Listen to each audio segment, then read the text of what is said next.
On est bien là, non? On est cool là. On est vraiment relax, oui ou non? Est-ce que on prend conscience parfois que quand on parle de sabbat, quand on parle de repos, on parle de la fête. Comme cela nous a été dit. Mais en regardant un petit peu dans cette série-là, je me suis dit, il faut qu'on revienne à l'essentiel. Comme Arnaud il nous a déjà invités pendant le premier message, regardez un petit peu ce qui se passe dans notre société. Parce que ça, c'est moins drôle. Pourquoi c'est moins drôle?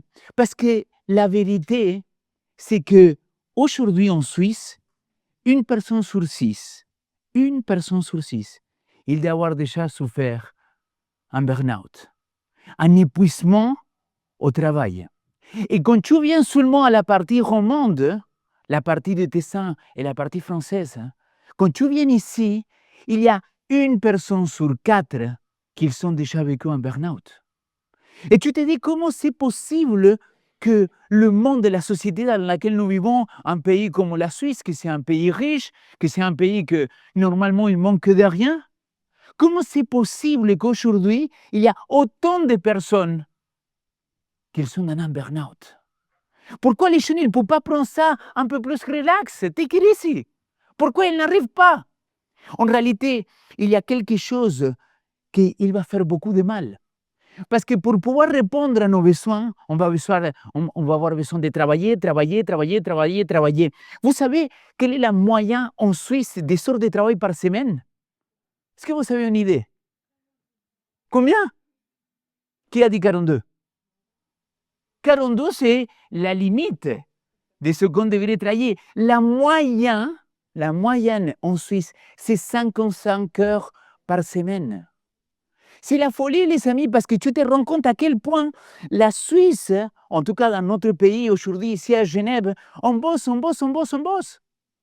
Et le pire de tout, c'est que parmi les choses qu'ils ont fait dans cette enquête-là, on a dit, et on a parlé que la plus grande partie, tous les heures de travail supplémentaires, il les fait dans ses temps libres. Et le pire de tout, c'est pas comme Nicolas Sarkozy travaillait plus pour gagner plus. Il travaille plus, mais il ne gagne pas plus. Et tu te dis, mais attends, mais c'est fou quoi. Les gens, ils sont prêts à perdre leur famille, à perdre la femme ou l'époux. À cause de quoi? À cause de l'argent? À cause du fait qu'ils ne savent pas s'arrêter? Pour moi, c'est dingue. Parce que notre société d'aujourd'hui, plus que jamais, il a besoin de repos. Aujourd'hui, notre société, il a plus que jamais besoin de faire un break dans la semaine. Alors, c'est pas que moi que je le dis. Est-ce que vous savez c'est qui ce monsieur-là? Vous le connaissez ou pas? Bah, si vous êtes adventiste, peut-être vous dites, oh là là, ce monsieur-là, on sait très bien qui il est. C'est le pape. Mais écoutez ce qu'il a dit le pape, s'il vous plaît. Prêtez attention. Alors, il parle en anglais, il est sous-titré en anglais, il parle en espagnol, et en plus, il a la voix en français. Mais essayez de vous concentrer et entendez ce qu'il dit. Nous vivons avec le pied sur l'accélérateur du matin au soir.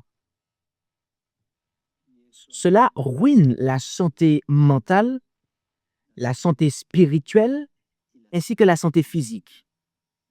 Plus encore, cela affecte et détruit la famille et par conséquent la société. Le 7e jour, il s'est reposé. Ce que les Juifs observaient et observent encore était de considérer le sabbat comme saint. Le samedi, vous vous reposez. Un jour par semaine. C'est le minimum. Par reconnaissance, pour adorer Dieu, pour passer du temps avec la famille, pour jouer, pour faire toutes ces choses. Nous ne sommes pas des machines. Sincèrement, s'il n'était pas habillé en tant que pape, je signe tout de suite en bas. Parce que, pour les défenseurs, il faut aller taper après sur YouTube et regarder ce qu'il dit pour lui, c'est quoi le Shabbat.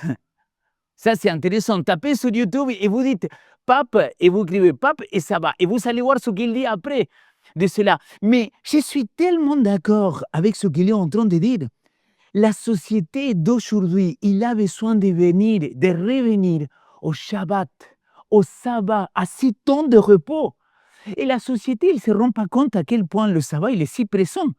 Là, vous parlez avec n'importe quel jeune et vous lui posez la question, bon, après le gymnase ou après le collège ou après le bac en France, alors tu vas faire quoi? Je vais prendre une année sabbatique. Je lui dis, mais alors, tu sais de quoi on parle alors? Tu dis une année sabbatique, ça veut dire que tu connais le sabbat. Il me dit, ah non, non, je ne connais pas, qu'est-ce que c'est? Tu vois, c'est l'origine de ces mots-là. Et l'origine de ces mots-là, c'est pas tout simplement repos. On va aller le voir après plus tard. Mais ce sabbat-là, il est fait pour qui et pourquoi? Je vais reprendre le texte qui nous a été partagé dans le moment de « À toi la parole ». Et je voudrais commencer par ce texte, parce que, vous savez, cette série de prédications, ça parle d'aller à l'essentiel, de se dire, bah, reprenons les bases. Et dans ces bases-là, regardez ce que Jésus-Christ il va dire. Il leur disait, le sabbat a été fait pour l'homme, et non l'homme pour le sabbat. De sorte que le Fils de l'homme est le maître même du sabbat. Cet texte-là, il a été dit tout à l'heure. Mais qu'est-ce que ça veut dire? Pardonnez-moi de faire un petit peu d'histoire. Le peuple d'Israël, d'accord, c'est toute la descendance de Jacob qui va devenir Israël. Et il va se distribuer en 12 tribus. Et ces 12 tribus, ils vont devenir un royaume unifié. Et ce royaume unifié, après, il va se diviser en deux. Le royaume du nord, le royaume du sud. Le royaume d'Israël et le royaume de Juda. Et à un moment, Dieu il va envoyer plein de prophètes. Il va les dire, écoutez, s'il vous plaît, revenez à mes lois. S'il te plaît, sinon tu vas être vraiment, tu vas partir en exil. Et qu'est-ce qui s'est passé avec le peuple de Dieu? Il n'a pas respecté les règles. Il est parti en exil. Et la parole il dit qu'il est parti pour deux choses.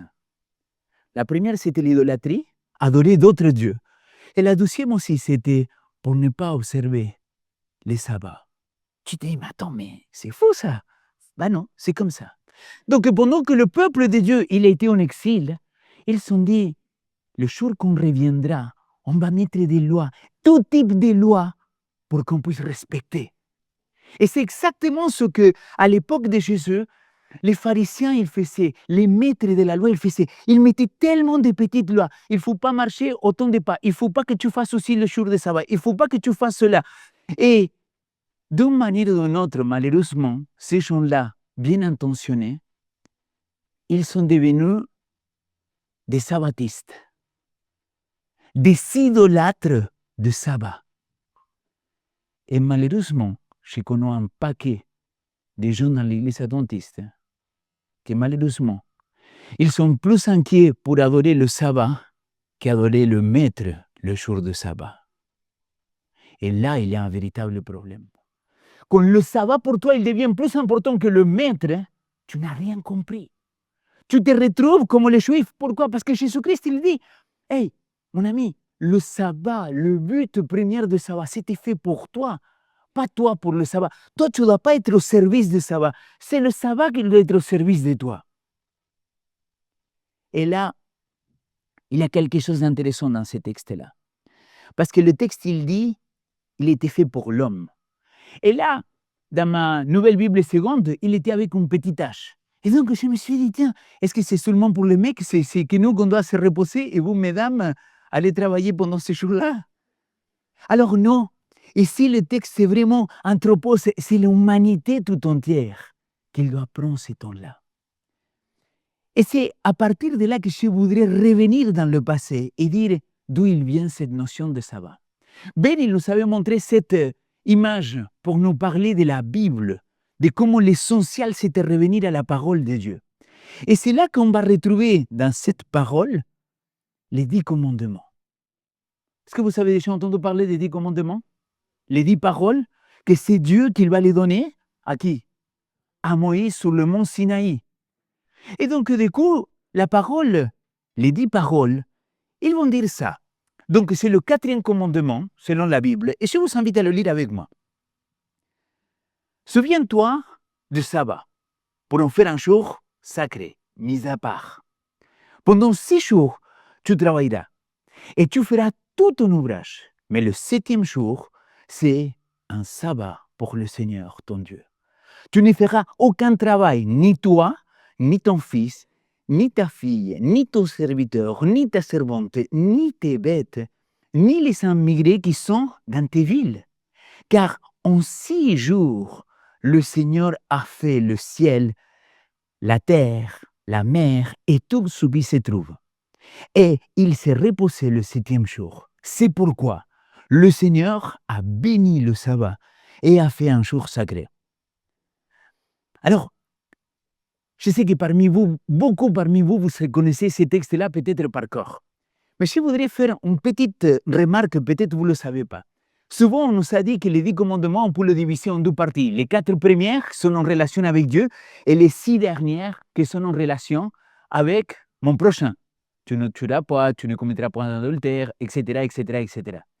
Mais dans les textes hébraïques, ce n'est pas du tout le cas. Dans les textes hébraïques, on voit que les 10 paroles, les 10 commandements, ils sont divisés en 3 parties exactes. C'est-à-dire, le premier tiers, il parle de notre relation avec Dieu. Le 2e tiers, il parle que de Shabbat. Et le 3e tiers, il parle de notre relation avec notre prochain. C'est-à-dire que des 10 commandements, c'est celui qui a pris la plus de place. Un jour, j'étais en train d'étudier la Bible avec un jeune garçon qu'il essayait de se retrouver, quoi. Donc, le garçon, il s'est réveillé à 14 heures de l'après-midi, pas de la sieste, hein, de la veille. Il s'est réveillé à 14 heures et quand il s'est réveillé, sa maman, il l'a mené le petit déjeuner au lit. Il avait 24 piges quand même, hein. Et donc, du coup, je lui ai dit, mais qu'est-ce que tu fais toute la journée? Je joue des vidéos, parfois, de temps en temps, je vais au boulot. Je dis, waouh! Et donc, on commence à lui donner des études bibliques. Et là, à un moment, le gars, il me dit, mais c'est magnifique, ça veut dire qu'il y a un jour dans la semaine que je ne dois pas travailler. Je dis, oui, amen, mais il y a 6 autres que tu dois travailler, mon ami. Ça, il n'a pas aimé. Parce que le commandement, il dit, pendant 6 jours, tu travailleras, et le 7e, tu vas te reposer. Mais la Bible, il parle de ce travail-là. Et donc là, on parle de ces 10 paroles, de Shabbat. Et beaucoup de gens, ils me disent, oui, mais Léo, tu vois ces textes bibliques-là, ça parle des commandements. Ça, c'est une loi qui a été donnée aux Juifs. Et j'ai dit, oui, c'est vrai. Il était donné, il n'avait pas de Juifs à l'époque, mais parce que ce n'était pas encore, mais c'était les descendants d'Abraham, oui, c'est vrai. C'est Moïse qui va recevoir les 10 paroles. Mais souligne pourquoi le texte, il commence par un « souviens-toi ». Pourquoi il dit « souviens-toi » ? Parce qu'il avait quelque chose qui avait été dit, il y a quelque chose qui a été énoncé auparavant. Sinon, il ne peut pas dire « souviens-toi ».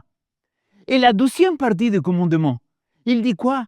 Il dit « car Dieu, il a créé le ciel et la terre pendant 6 jours et le 7e jour, Shabbat. » Le 6e jour, Shabbat. Alors, il faut remonter à Genèse, dans le temps de la création. Et regardez ce que le texte il dit. Ainsi furent achevés le ciel et la terre et tout leur armée. Le 7e jour, Dieu avait achevé tout le travail qu'il avait fait. Le 7e jour, il se reposa de tout le travail qu'il avait fait. Dieu bénit le 7e jour et fit un jour sacré, car en 6 jours, Dieu se reposa de tout le travail qu'il avait fait en créant. 2e question avec les études bibliques. Mais Dieu, il était fatigué. Parce que pourquoi il a besoin de se reposer? Et c'est là qu'il faut que je rentre un petit peu dans le texte hébreu. Le mot Shabbat, vous savez quelle est la meilleure traduction pour moi? Chômer. Qui l'a dit, je ne sais pas, mais ça a été soufflé. Chômer. Cesser le travail. Quand tu dis je suis au chômage, c'est quoi? C'est que tu n'as pas d'activité, que tu n'as pas de travail en ce moment dans ta vie. C'est exactement ce qu'il dit le Seigneur. Écoute mon ami, pendant toute ta semaine, tu as des activités, tu as des choses à faire. Alors le 7e jour, s'il te plaît, fais pour moi un jour à part car je vais le bénir. Et 6 jours à part, s'il te plaît, tu cesses toute activité. Finalement, le sabbat, c'est une question de foi. De croire que Dieu, il est le propriétaire et le créateur de temps et que lui, il m'a fait son administrateur, son majordome. Et en tant que majordome, administrateur, économe, en tant que ça, moi, j'ai besoin d'administrer le temps de Dieu. Mais Dieu dit, hey, s'il te plaît, souviens-toi des jours de sabbat, n'oublie pas mon jour. Hein? Parce que je te laisse pendant 6 jours administrer le temps comme toi tu le souhaites. Par contre, le 7e, tu me le gardes pour moi, s'il te plaît. Je veux établir une relation proche et de proximité avec toi pendant ces jours-là. Pour ceux qui on est mariés, on sait à quel point c'est important de prendre un rendez-vous galant avec notre amoureux. L'inviter manger quelque part, prendre un temps de qualité avec elle ou avec lui. Non, vous ne le faites pas. Faites-le quand même. Dieu, il nous donne un rendez-vous galant. Une fois par semaine, pour nous dire, hey, ce temps-là, je l'ai préparé pour rentrer en intimité avec toi. Et c'est là de ce qu'il parlait Audrey quand il disait que c'est à ça qu'il nous invite, de dire, OK. Alors, il y a des questions qui pourraient venir aussi par rapport à cette notion-là de Shabbat. Parce qu'il y a des gens qui me disent, oui, mais comment c'est que le samedi d'aujourd'hui, il correspond au Shabbat de l'époque? C'est juste, n'est-ce pas? Alors, il y a une langue que j'aime beaucoup, que c'est le portugais. C'est pas ma langue, je parle espagnol. Mais en portugais, tu ne peux pas te tromper, mon ami. Vendredi en portugais, jusqu'à aujourd'hui, on dit sexta-feira. J'ai bien dit, Myriam. Je le dis avec l'accent brésilien, tu vois, sexta-feira. Alors, c'est la sixième journée. Et après, il y a quoi? Il y a quoi, Myriam? Sábado. En espagnol, c'est quoi sábado, comme Shabbat? C'est en français que les Français, toujours, ils vont faire les choses à compte de ce sens. Ah, les Français, non. Bon, bref, mais ils sont gentils quand même. Ils m'ont accueilli, donc j'ai rien contre les Français. Mais c'est juste que samedi, ça ne s'entend pas dans la langue française, mais dans beaucoup d'autres langues, ça s'entend que c'est vraiment quelque chose. Et c'est pour ça que le Seigneur, il nous invite à dire, écoute, le 7e jour, 6 jours à part, s'il te plaît, prends un temps de qualité. Et je vais te dire une chose. Là, vous voyez, la Bible, elle dit clairement que c'est le 7e jour qu'il a été béni. Croire ou pas croire? Moi, je crois. Fais le test. Quand tu te reposes le jour de Shabbat, vraiment, il y a une sorte de ressourcement à l'intérieur de toi. C'est comme si tu te déconnectes de tout et boum, ça vient comme un truc de qualité. Et ce truc de qualité, c'est ce qui nous amène à pouvoir vivre quelque chose avec le Seigneur. Et tu te dis, bon, mais ça c'est ici sur terre, Léo. Eh ben non.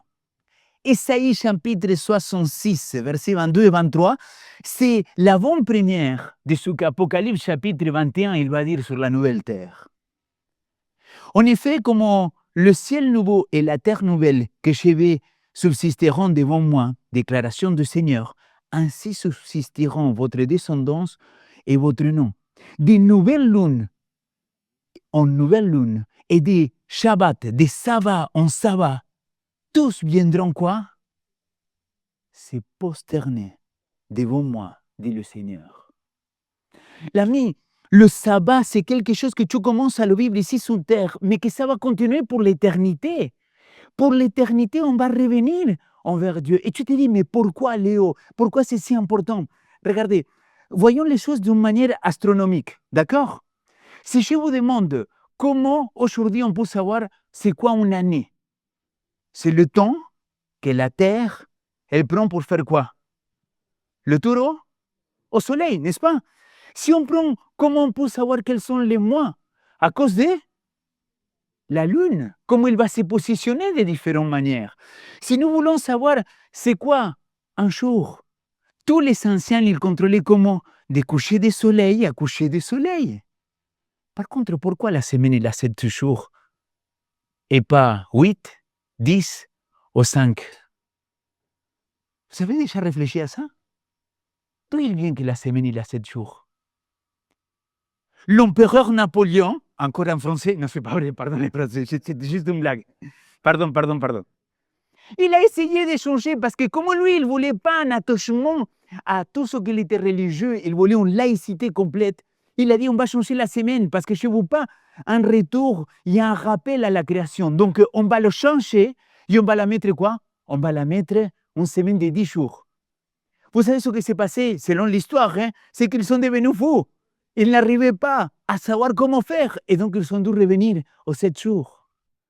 Les 7 jours, c'est quelque chose qui va rester dans l'éternité parce que c'est une manière dans laquelle Dieu, il a créé aussi le temps. Il n'a pas créé simplement l'espace, mais il a créé le temps dans lequel nous, aujourd'hui, on est dedans ce temps et espace. Et Dieu, il n'appartient pas. Et c'est pour ça que jusqu'à l'éternité, nous, on va continuer à venir adorer Dieu de Shabbat en Shabbat. Et c'est là que tu te dis, oui, mais Léo, tout ça, c'est l'Ancien Testament. Mais quelle preuve on a dans le Nouveau Testament? Parce que justement, tu disais que non. Donc, tout ça, c'est pour le commencement, c'est pour l'avenir. Regardez ce qu'il dit le texte.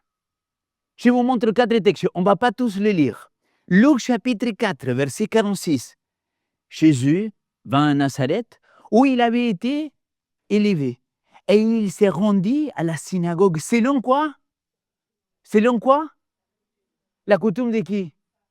Mais à qui? À Jésus. Selon sa coutume à lui. Donc lui, il avait l'habitude d'aller tous les samedis à la synagogue. Il avait la notion de dire tous les samedis, je dois faire église. Tous les samedis, je dois me réunir avec mes frères et mes sœurs. Tous les samedis, on doit mettre Dieu au centre de notre vie. Alors, deuxième texte, Luc chapitre 23. Les femmes, après la résurrection, après la mort de Jésus, celles-là même étaient venues de Galilée avec lui, suivirent elles virent le tombeau et la manière dont son corps il fut mis. Et elles se retournaient pour préparer des aromates et des parfums. Puis, pendant le jour de sabbat, elles observaient le repos. Selon quoi? Le commandement. Est-ce que vous savez c'est qui a écrit là? Luc. Luc, il a écrit dans les années 70-80, au moins, après Jésus-Christ. Luc, donc dans le 1er siècle, il était pleinement conscient à quel point il fallait parler encore de sabbat et de le commandement. Et c'est là qu'il est assez drôle. Qu'aujourd'hui, on dit, oui, mais pourquoi Jésus est là? Parce que c'est une évidence. C'est pour ça qu'il n'a pas parlé plus que ça. Parce que n'importe quel contemporain de Luc, de Paul, de Pierre, de Jean ou de Jésus, c'était une évidence le Shabbat. C'était le temps de communion. Et vous pouvez le voir avec Actes des Apôtres. Donc il y a Paul qui se rendait dans les synagogues, verset 4. Chaque sabbat, il discutait dans la synagogue, persuadé des Juifs et des Grecs. Actes chapitre 17, versets 2 et 4. Après avoir cheminé, après Apolline, etc., il dit Paul s'y rendit. Selon quoi? Sa coutume. Il s'est rendu où? À la synagogue, le jour de Shabbat. Écoute, peut-être ça te pose problème ce que je suis en train de dire. Et c'est ce qui m'est arrivé il y a quelques années en arrière. J'avais un très bon groupe des amis évangéliques. Et ce groupe des amis évangéliques, ils me disaient, oui, mais tu sais, pasteur, il me parlait de pasteur, il me disait pas Léo. Et on était un bon groupe. Hein? Et un jour, ils me font un compliment. On était en train d'étudier le jour de Shabbat. Il me dit, l'un d'eux qu'il connaissait assez bien la Bible, il me dit, pasteur, toi, tu connais bien ta Bible, toi. Il me dit, toi, tu maîtrises vraiment, tu sais aller d'un texte à l'autre. Mais je vais te dire quelque chose, pasteur. Là, par rapport au Shabbat, tu as tout faux. Je dis, pourquoi tu dis ça? Il me dit, parce que Jésus, avec la croix, il a aboli les commandements. Donc, ces commandements, ils sont plus valables. Et là, je me suis permis de le taquiner un petit peu, de rentrer dedans. Il m'a cherché, hein? J'étais patient, amoureux, gentil. Je lui ai dit, ah bon? C'est aboli la loi? C'est bon. Ce soir, je vais coucher avec ta femme. Ah, pasteur, comment tu vas dire ça? J'ai dit, mais les commandements sont abolis. Donc il n'a plus d'adultère. Bah si, on va voler la banque. Il me dit, mais non, pasteur, non, c'est pas ça ce que je veux dire. C'est pas ça ce que tu veux dire? Ou c'est pas ça que tu veux entendre et comprendre? Parce que la réalité, mon ami, je lui dis, c'est que tu es en train de faire ta propre loi à toi. Parce que parmi les 10 commandements, 9, tu es d'accord, il y a un, mais que c'est un tiers des 10 que tu le laisses de côté. Donc, s'il te plaît, sois cohérent avec toi-même.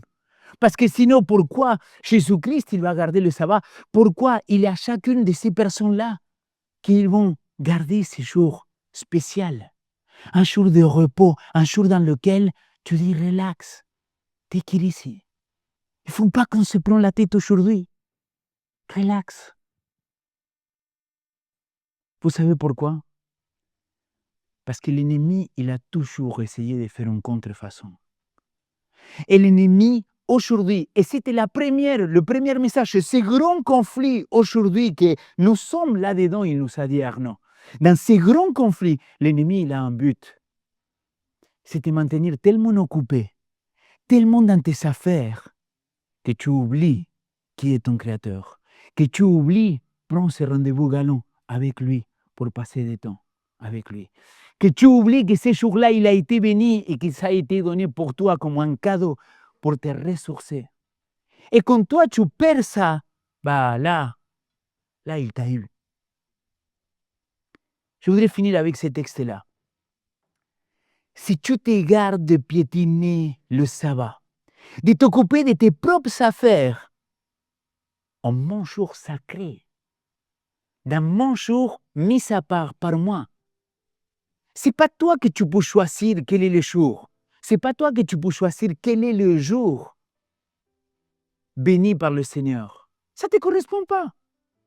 En réalité, c'est lui qui va dire quel est ce jour-là. Alors, regardez la suite. Si tu l'appelles délice le sabbat, glorieux le jour sacré du Seigneur, et si tu glorifies, en ne suivant pas tes propres voies, en vainquant pas tes propres affaires, ni tes discours, alors tu feras du Seigneur tes délices. Quand j'ai rentré dans l'église, j'ai vu à quel point il avait un décalage entre cette fierté de dire nous sommes l'église adventiste, parce que nous attendons le retour de Jésus-Christ. Et mais l'église adventiste du 7e jour, parce qu'on pense que le Shabbat, il a été fait pour l'homme, parce qu'on pense que ce jour-là, il a été béni. Et j'ai vu le décalage qu'il avait entre ce qu'on vient de lire et la réalité des gens. Les gens, ils s'étaient obsédés pour qu'est-ce qu'on doit faire et qu'est-ce qu'on ne doit pas faire le jour du sabbat. Et j'ai dit, mais mec, tu n'as rien compris alors, c'est quoi faire de ces jours-là tes délices?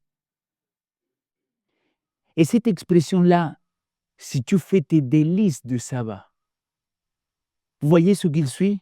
En le disant que c'est un jour glorieux, alors tu feras du Seigneur tes délices. Est-ce que quelqu'un par cœur et par hasard, il connaît ce qu'il dit le psaume, chapitre 37, verset 4? Ah, je vous ai pris par surprise, hein? Quoi? Fais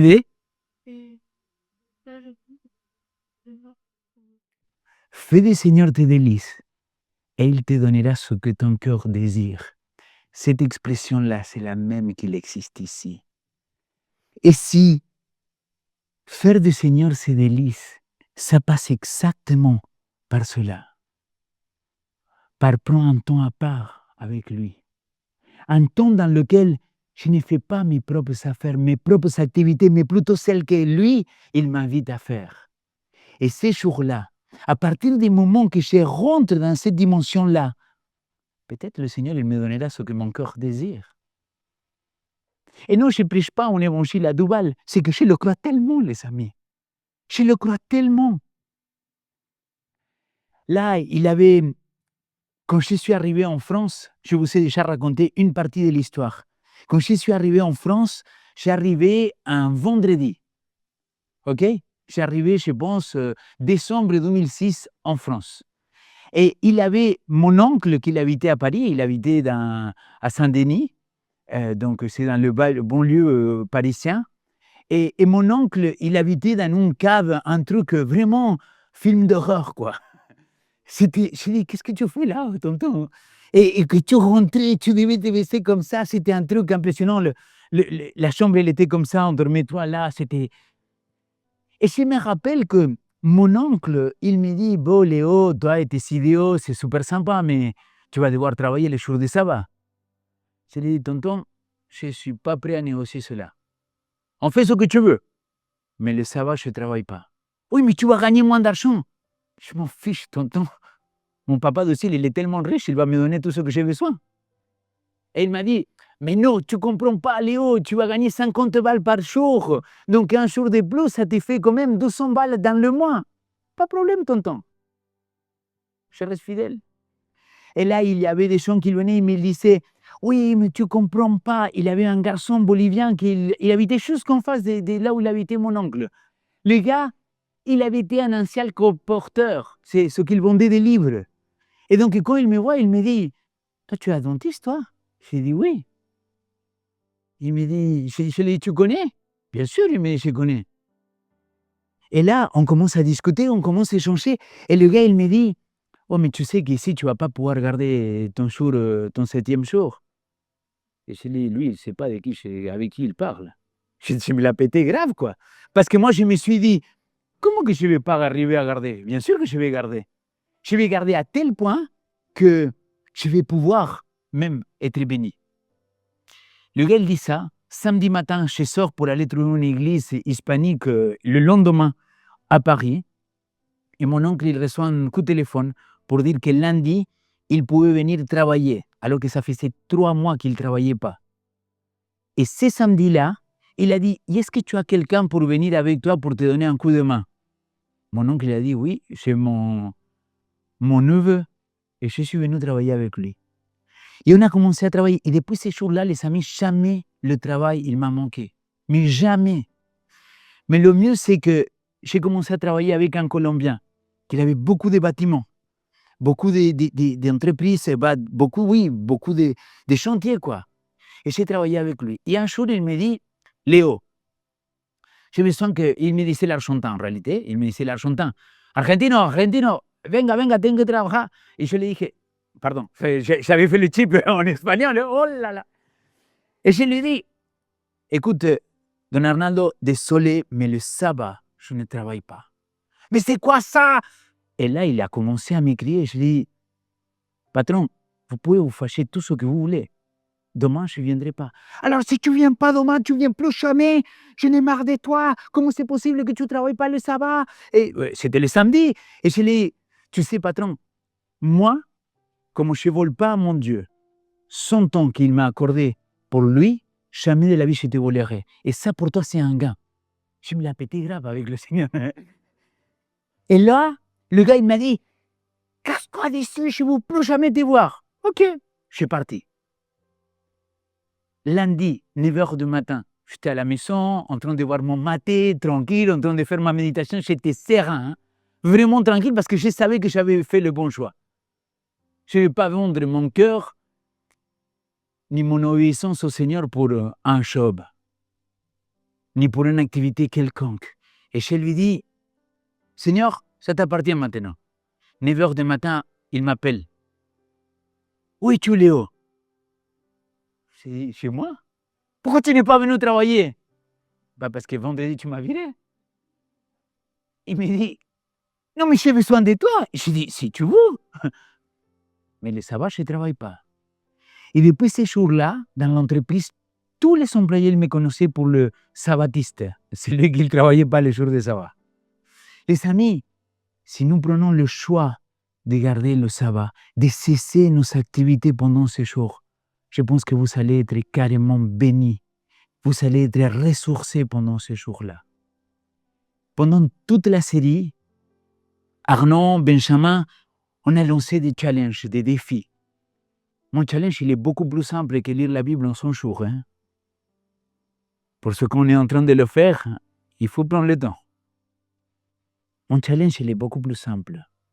Vendredi prochain, quand le soleil se couche, fais une prière pour dire, Seigneur, je veux rentrer dans cette délice de sabbat. Et jusqu'à le lendemain, essaye de cesser tes activités. Essaye de cette petite machine, le laisser de côté et dire, je vais vivre un sabbat aussi avec le téléphone.